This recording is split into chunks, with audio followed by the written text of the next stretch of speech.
სახელმწიფო მიწის მართვა, მიწის შესახებ ინფორმაციის გასაჯაროება, დავების განხილვა და მათი მართვა.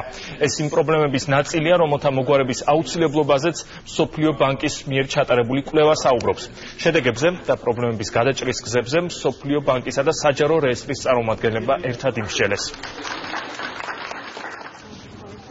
მსოფლიო ბანკის ინიციატივა, რომელიც გულისხმობს მიწის პოლიტიკის შესწავლას პრაქტიკულად ყველა ქვეყანაში. საქართველოს ერთ-ერთი პილოტ ქვეყანაა, სადაც ტესტირება მიმდინარეობს ამის. ეს არის უკვე მეორე წელი, როდესაც ხორციელდება მონიტორინგი.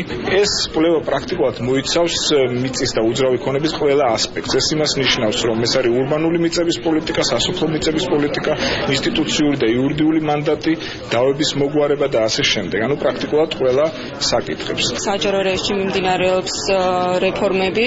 ძალიან მნიშვნელოვანია, რომ ეს კვლევა დაემთხვა სწორედ ამ პერიოდს და ეს კვლევა შეეხება სწორედ იმ პრობლემებს, რომლებიც დღეს არსებობს მიწის ადმინისტრირების კუთხით ქვეყანაში.